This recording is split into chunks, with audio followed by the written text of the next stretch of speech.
শুভ সময় প্রিয় দর্শক, আপনাদের সবাইকে আমন্ত্রণ জানাচ্ছি আপনার সুস্বাস্থ্য অনুষ্ঠান দেখবার জন্য।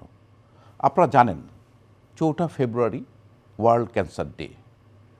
এই ওয়ার্ল্ড ক্যান্সার ডেকে কেন্দ্র করে আজকে আমাদের গোল টেবিল আলোচনা। চলুন আমরা শুনে আসি গোল টেবিল আলোচনায় বিশেষজ্ঞ চিকিৎসকরা কি বলেন। Medical oncology society in Bangladesh MOSB আয়োজিত এই গোল টেবিল আলোচনায় ঐক্যবদ্ধ ক্যান্সার চিকিৎসা অগ্রগতির পথ। আমি প্রথমেই ডাক্তার মোহাম্মদ রফিকুল ইসলাম, সাধারণ সম্পাদক medical oncology society in Bangladesh. বাংলাদেশে ক্যান্সার চিকিৎসা উন্নয়নে medical oncology society in Bangladesh এর ভূমিকা। মেডিকেল অনকোলজি সোসাইটি ইন বাংলাদেশের সাধারণ সম্পাদক হিসেবে আমাদের যে কাজগুলো আমরা এই পর্যন্ত করেছি, দক্ষ জনবল তৈরির লক্ষ্যে আমরা বিভিন্ন সময়ে সারা বছরব্যাপী কন্টিনিউড মেডিকেল এডুকেশন আমরা পরিচালনা করি। পাশাপাশি আমরা সিঙ্গাপুরের সাথে 2টো MU করেছি আমাদের ডাক্তার ট্রেনিংয়ের জন্যে। ক্যান্সারের যে প্রকোপ বৃদ্ধি পাচ্ছে সারা বাংলাদেশে, সেখানে দক্ষ জনবল দরকার, এবং জনবল শুধু দক্ষ না, এবং অধিক সংখ্যক মেডিকেল অনকোলজিস্টেরও দরকার। মেডিকেল অনকোলজি সোসাইটির মাধ্যমে আমরা যেটা করেছি, গত 5 বছরে আমরা 5টা আন্তর্জাতিক সেমিনার করেছি। আমাদের দেশবরেণ্য যারা ক্যান্সার বিশেষজ্ঞ বাংলাদেশে আছেন, তাদের সকলের সহযোগিতায় এবং বাইরের থেকে আমাদের আমন্ত্রিত অতিথির মাধ্যমে আমরা সফলভাবে পরিচালনা করেছি। তাতে আমাদের দেশ উপকৃত হয়েছে। অনেক আশার বিষয় যে এই সমস্ত কার্যক্রম চলতে থাকলে আমার মনে হয় যে বাংলাদেশে ক্যান্সার চিকিৎসা একটা যুগান্তকারী পরিবর্তন হবে। উচ্চতর প্রশিক্ষণের ব্যাপারে আমরা শুনব অধ্যাপক ডাক্তার মোহাম্মদ জাহাঙ্গীর কবির, পরিচালক, জাতীয় ক্যান্সার গবেষণা ইনস্টিটিউট ও হাসপাতাল, মহাখালী, ঢাকা। প্রত্যেকটা মানুষের মৌলিক অধিকার সঠিক চিকিৎসা পাওয়া, সেটা অবশ্যই বিশ্বমানের হতে হবে। বিশ্বমানের চিকিৎসা দিতে হলে বিশ্বমানের সেট আপও লাগবে, বিশ্বমানের হাসপাতাল লাগবে, বিশ্বমানের দক্ষ জনবল লাগবে। দক্ষ জনবল তৈরির জন্য আমাদের যে ব্যবস্থা, আমাদের এখানে বিভিন্ন ডিগ্রি আছে।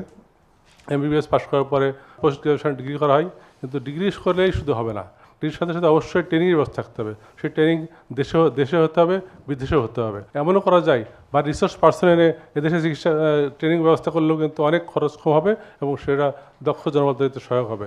যেহেতু বাংলাদেশে জাতীয় ক্যান্সার গবেষণা ইনস্টিটিউট হাসপাতাল একমাত্র ক্যান্সার হাসপাতাল যেখানে শুধু ক্যান্সার চিকিৎসা করা হয়, এখানেও আমরা ট্রেনিং ব্যবস্থা করতে পারি। আমরা কিছু সাবজেক্ট ইতিমধ্যে শুরু করেছি। আমাদের দেশ থেকে বাইরে যে রুগী যায়, তার বড় একটা অংশ ক্যান্সার রুগীরা যায়। আমরা যদি এই ক্যান্সার রুগীদের চিকিৎসা আমাদের দেশে বিশ্বমানের করতে পারি, তাহলে এই বাইরে যাওয়াটা অনেক কমে যাবে। ডাক্তার মোহাম্মদ শাহরিয়ার কবির, সহকারী অধ্যাপক মেডিকেল অনকোলজি বিভাগ, জাতীয় ক্যান্সার গবেষণা ইনস্টিটিউট হাসপাতাল। ক্যান্সার রোগ নির্ণয়ে আমাদের অবস্থান। ক্যান্সার রোগ নির্ণয় করার জন্য বেশ কয়েকটি স্টেপ আছে। তার মধ্যে প্রথমে হচ্ছে প্রপার ডায়াগনোসিস করার জন্য আমরা সাসপেক্টেড ক্যান্সার যেটা আমরা ধারণা করছি, সেখান থেকে হিস্টোপ্যাথোলজি করতে হয়। পরবর্তী যে স্টেপগুলো আছে সেগুলো হচ্ছে immunohistochemistry, molecular genetics, molecular biology, genetic testing ইত্যাদি আরও কয়েকটি ধাপ। বর্তমানে বেশ কয়েকটি প্রতিষ্ঠান সরকারিভাবে, যেমন জাতীয় ক্যান্সার গবেষণা ইনস্টিটিউট, ন্যাশনাল রেফারেল ল্যাবরেটরি, এই সেবাগুলো দিচ্ছে।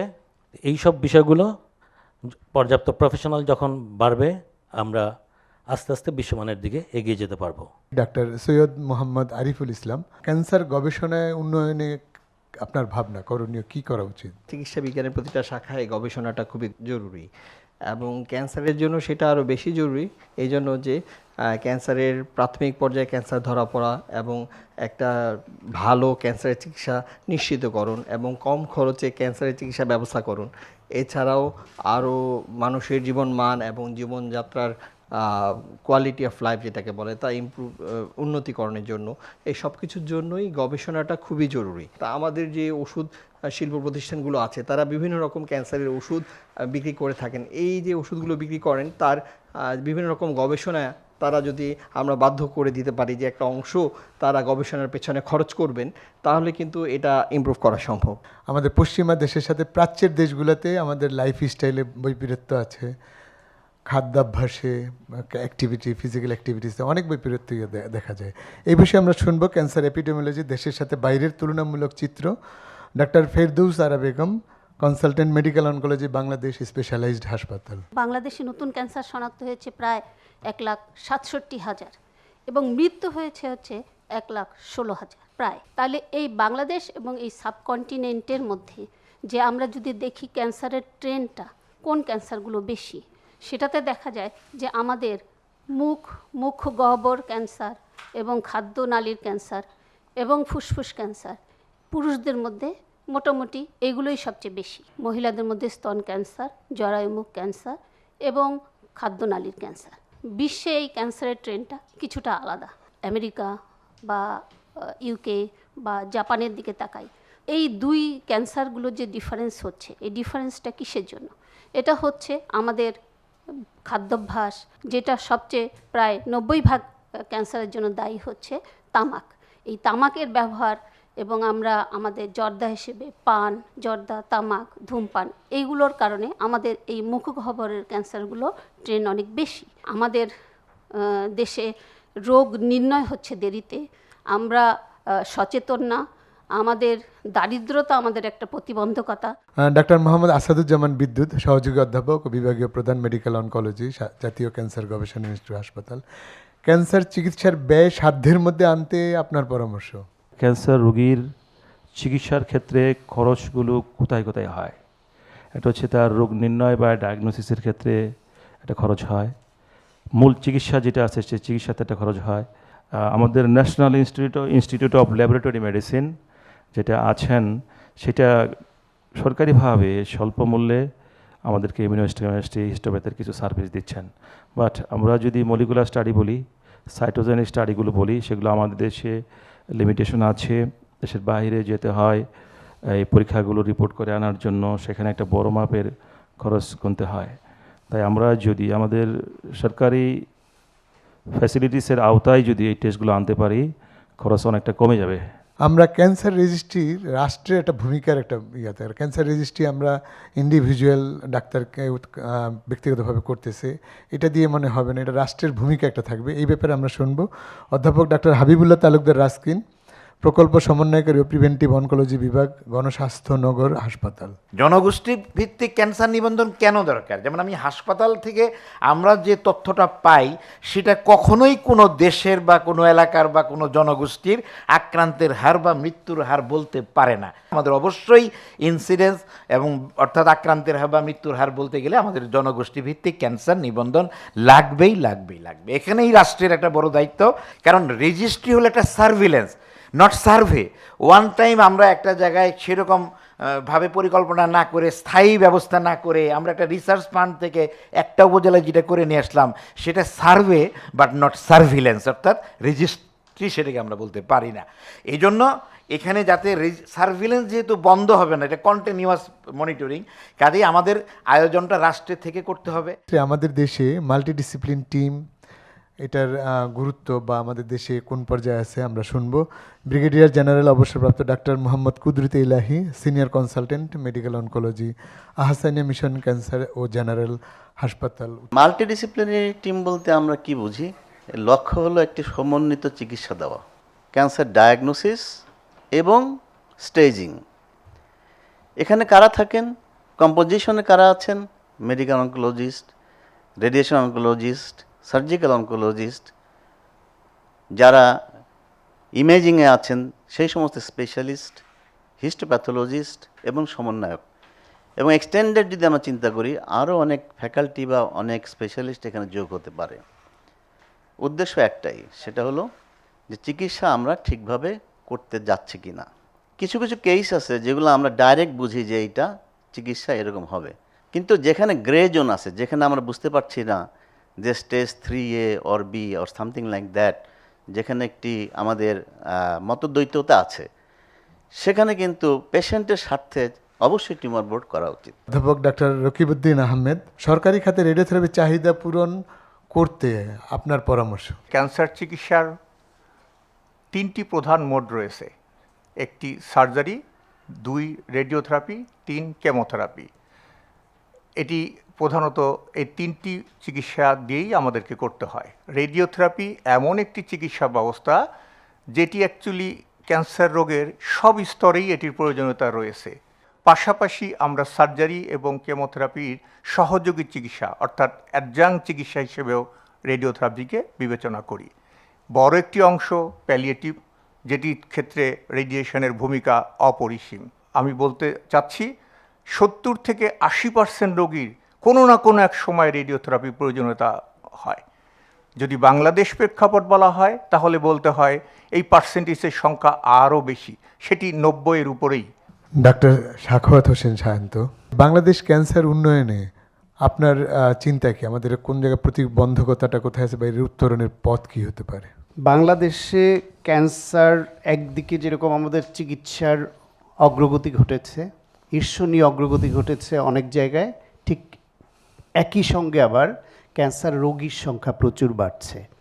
এই রেশিওটা যদি প্রকৃত গবেষণা হয় তাহলে আমরা বুঝতে পারবো যে আমাদের নিত্য নতুন এই যে ক্যান্সারের রোগীর সংখ্যা যোগ হচ্ছে, এর পেছনের যে কারণটা, ওইখানে একটা ন্যাশনাল পলিসি দরকার। তামাকজাত দ্রব্য ব্যবহারের ব্যাপারে আইনের পর আইন হয়ে যাচ্ছে, এই 25 সালেও একটা অর্ডিন্যান্স হলো, কিন্তু তার প্রয়োগটা একদমই নাই। চিকিৎসার ক্ষেত্রে আমাদের যে পরিমাণ রোগী, সেই তুলনায় ম্যান পাওয়ার সংকট আছে অনেক ডিসিপ্লিনে পর্যাপ্ত ম্যান পাওয়ার আছে, কিন্তু কিছু কিছু ডিসিপ্লিনে স্কিলড ম্যান পাওয়ারের সংকট আছে, যন্ত্রপাতি এবং লজিস্টিক্সের সংকট আছে। লোয়ার ইনকাম গ্রুপ পিপলের বাংলাদেশে ক্যান্সার চিকিৎসার দায়িত্ব অবশ্যই রাষ্ট্রকে নিতে হবে। আমরা এখন অধ্যাপক ডক্টর বেগম রোকেয়া আনোয়ার, বিভাগীয় প্রধান, গাইনোকোলজিক্যাল অনকোলজি বিভাগ, জাতীয় ক্যান্সার গবেষণা ইনস্টিটিউট হাসপাতাল, আপনার অভিজ্ঞতার কথা শুনবো। গাইনোকোলজিক্যাল অনকোলজি, এটাতে আমরা যেই ক্যান্সারের রোগীদের পাচ্ছি বেশিরভাগ ক্যান্সারই কিউরেবল ক্যান্সার। এই ক্যান্সারের যে প্রিভেনশনের জন্য বাংলাদেশের একটা চমৎকার প্রাইমারি হেলথ কেয়ার সেন্টারের স্ট্রাকচার আছে। এই অর্গানাইজড স্ট্রাকচার থাকার ফলে আমাদের কাজটা অনেকখানি সহজ হয়ে গিয়েছে। যদি এখন আমাকে জিজ্ঞেস করেন, আমি বলতে পারবো গত বছর আমার নতুন সার্ভাইকাল ক্যান্সারের রোগী 1894, এখানে কোনো ভুল তথ্য নাই। যদি বলেন আপনি কয়টি অপারেশন করেছেন, আমি বলবো লেস দ্যান 0.5% অপারেবল কেস ছিল। তাহলে কীরকম ভয়াবহতা! 75 to 80% পেশেন্ট, নিয়ারলি 90% পেশেন্টকে আমরা অপারেশন করতে পারছি না। তো সেই দিকে আমাদের নজর দিতে হবে। জাতীয় ক্যান্সার গবেষণা ইনস্টিটিউট ও হাসপাতালে 2012 সাল থেকে HPV DNA টেস্ট করে, যখন WHO রেকমেন্ড করেনি, WHO রেকমেন্ড করেছে 2018 সালে, যে 90-70-90। তার মধ্যে প্রথম পিলার 90%-এর ভ্যাকসিনেশন হয়ে গিয়েছে। কেন হয়েছে? এটার দাবিদার কারা? গণপ্রজাতন্ত্রী বাংলাদেশ সরকার এবং তার মিডিয়া পার্টনার সবাই এত চমৎকারভাবে এটা তারা ডেটাবেস করেছে, পোর্ট্রে করেছে। তার ফলে আমাদের 93% স্কুল গোয়িং চাইল্ডের সবাই এখন vaccinated. Kalyan Ashis Das, senior sales manager, Incepta pharmaceuticals limited, যে আমাদের দেশে যে ক্যান্সার রোগীর সংখ্যা এবং আমাদের দেশে যেই ওষুধ প্রোডাকশন, দুইটার সমন্বয়ে আপনার মতামত। ক্যান্সার চিকিৎসায় প্রথমত যেটি দরকার সেটি হচ্ছে চিকিৎসা সহজলভ্য এবং সাশ্রয়ী করা। আমাদের উদ্দেশ্য হচ্ছে আমাদের দেশে যেসব ক্যান্সার পেশেন্টরা ডিটেক্টেড হচ্ছেন তাদেরকে কিভাবে সহজলভ্য ঔষধ তাদের কাছে পৌঁছে দেওয়া যায়। এবং একটা সময় ছিল যখন আমাদের দেশে ক্যান্সার ট্রিটমেন্ট আমদানিকৃত ওষুধের উপরে নির্ভরশীল ছিল, কিন্তু আমরা দেশীয় কোম্পানিগুলা এখন আমাদের দেশে নিজস্ব প্রযুক্তি ব্যবহার করে খুবই সুলভে এবং সাশ্রয়ী মূল্যে ক্যান্সারের রোগীদেরকে ট্রিটমেন্ট অপশন করে দিয়েছি। বিশ্বমানের ক্যান্সার চিকিৎসা আমাদের দেশেই সম্ভব। মেজর জেনারেল অবসরপ্রাপ্ত ডক্টর মোহাম্মদ আজিজুল ইসলাম, আমাদের দেশে মোটামুটি বিশ্বমানের সব ক্যান্সারের ব্যবস্থায় আছে এবং সব ফ্যাসিলিটি আছে। 18 বা 20 কোটি মানুষের মধ্যে প্রতি বছরেই 1.5 লক্ষ থেকে 2 লক্ষ নতুন ক্যান্সার ডায়াগনোস হচ্ছে। সুতরাং আমাদের সক্ষমতা বাড়ানো সুযোগ আছে, বাড়ানো দরকার, তা নাহলে অনেক রোগী ডায়াগনোসিস করার আগেই মৃত্যুবরণ করতে হবে। রেডিওথেরাপি একটা important part of the treatment. তো রেডিওথেরাপি মেশিন আমাদের দরকার এখন জনসংখ্যার তুলনায় বাংলাদেশে এবং রোগীর তুলনায় আনুমানিক 175 থেকে 200টা মেশিন দরকার। বাট সরকারি এবং বেসরকারি সব মিলিয়ে সম্ভবত এখন 25 থেকে 30টা মেশিন আছে। তার মানে প্রয়োজনের তুলনায় 25% বা 20% আমাদের যন্ত্রপাতি আছে। তাহলে সেই রোগীগুলো কী হবে? হয় চিকিৎসা পাবে, না হলে চিকিৎসার জন্য 3 মাস দেরি হবে, চিকিৎসার আগে মারা যাবে অথবা বিদেশে চলে যাবে। সুতরাং আমাদের ওয়ার্ল্ড স্ট্যান্ডার্ড ট্রিটমেন্ট থাকা সত্ত্বেও কিন্তু আমাদের পেশেন্ট ট্রিটমেন্ট পাচ্ছে না। অধ্যাপক ডাক্তার সৈয়দ আকরাম হোসেন, আমাদের স্বাস্থ্য কমিশনের অন্যতম সদস্য। আমাদের ক্যান্সার নিয়ে ন্যাশনাল গাইডলাইন 32টা সুপারিশ আছে স্বাস্থ্যখাত সংস্কার কমিশনের, এটাকে আমরা বলি মুখ্য সুপারিশ। সকল ধরনের মেডিকেল ফিজিক্স সহ সকল ধরনের এবং রেডিওথেরাপি মেশিনের প্রয়োজনীয়তা সব কিছু কিন্তু ওর মধ্যে রাখা আছে। মেজর ক্যান্সারগুলো স্ক্রিনিং করা, এর মধ্যে সার্ভাইকাল ক্যান্সার আছে, ব্রেস্ট ক্যান্সার আছে, ওরাল ক্যান্সার আছে, এরকম অনেকগুলো ক্যান্সার আছে যেগুলো কিন্তু আমরা কিন্তু নিয়মিত, কোলন ক্যান্সার, এগুলো কিন্তু আমরা স্ক্রিনিংয়ের আওতায় আনতে বলেছি। কিন্তু গবেষণার হিসাব নিকাশ করতে গিয়ে আমরা দেখলাম যে মেডিকেল ইউনিভার্সিটিতে কিন্তু আমরা মানে হাই ইন্ডেক্স, যে রিসার্চের হাই ইন্ডেক্সে মেডিকেল বিশ্ববিদ্যালয়ে আমার অবস্থান হলো 9তম। আমরা কিন্তু সংস্কার কমিশন থেকে সুস্পষ্ট আছে যে বাংলাদেশে এপিআই, অ্যাক্টিভ ফার্মাসিউটিক্যালস ইনগ্রিডিয়েন্টগুলো তৈরি করা, তাতে কিন্তু ওষুধের মূল্য কমে যাবে। এর মধ্যে ইনসেপ্টা ফার্মা অলরেডি কোনো ক্ষেত্রে একটা চমৎকার উদাহরণ তৈরি করেছে, যেমন ফিলগেস্টিম, তারপরে প্রেমরোলিজমে, নিউবোলজিমে, অনেক জায়গার ক্ষেত্রে তারা কিন্তু বেশ দাম কমাতে পেরেছে। কিন্তু আমরা আরেকটা জিনিস বলেছি যে এসেনশিয়াল ড্রাগের আওতা বাড়ানো। এসেনশিয়াল ড্রাগের আওতা বাড়ালে কিন্তু রাষ্ট্র ওই ওষুধটা কিনতে পারে, হসপিটালগুলো কিনতে পারে। যেমন এসেনশিয়াল ড্রাগের আওতার মধ্যে এবার 295-এর মধ্যে কিন্তু 50টা ক্যান্সারের ড্রাগ আছে। যে এই ওষুধগুলোর মূল্য কমানোর জন্য আমরা বলেছি যে ভ্যাট কমিয়ে দিতে। আমরা যদি ভ্যাট কমিয়ে দিই, ভ্যাট কমাতে পারি, আমরা আমদানি শুল্ক আছে, আমদানি শুল্ক কমিয়ে দিতে পারি, তাহলে কিন্তু ওষুধের দাম কমে যায়। যদি দেশে সেবারই সুযোগ না থাকে, তো রুগীরা তো স্বভাবতই সেবার জন্য দেশের বাইরে চলে যাবে, এটা তো ঠেকানো সম্ভব না। এটা আমাদের দেশে রেডিওথেরাপি মেশিন কেনা আমাদের ফরেন কারেন্সি ঠেকানোর জন্যই জরুরি। যে সরকার যদি সহযোগিতা দেয়, আমরা বাংলাদেশ মেডিকেল ইউনিভার্সিটির অধীনে একটি ইনস্টিটিউট করার জন্য চেষ্টা করব। মেডিকেল অনকোলজি সোসাইটি ইন বাংলাদেশের প্রতিষ্ঠাতা প্রেসিডেন্ট অধ্যাপক doctor Parvin Shahida Akhtar, president medical oncology society in Bangladesh. আমরা প্রতি বছর বিশ্ব ক্যান্সার দিবস পালন করি। শুধুমাত্র একটি দিবস পালন নয়, এটি একটি অঙ্গীকার। কি সেই অঙ্গীকার? সেই অঙ্গীকার হলো ক্যান্সার সম্পর্কে সচেতনতা বৃদ্ধি করা, জনগণের মাঝে, সাধারণ মানুষের মাঝে ক্যান্সার প্রতিরোধ জোরদার করা, সময় মতো রোগ নির্ণয়ের নিশ্চিত করা, সর্বোপরি যথাযথ ক্যান্সার চিকিৎসার ব্যবস্থা করা, এবং সবচেয়ে গুরুত্বপূর্ণ যেটা, সেটা হলো ক্যান্সার আক্রান্ত মানুষের পাশে মানবিকতার হাত বাড়িয়ে দেওয়া। 2026 সালের বিশ্ব ক্যান্সার দিবসের মূল বার্তা আমাদের স্মরণ করিয়ে দেয় যে ক্যান্সারের বিরুদ্ধে লড়াই শুধু চিকিৎসার বিষয় নয়, এটি একটি সামাজিক দায়বদ্ধতা।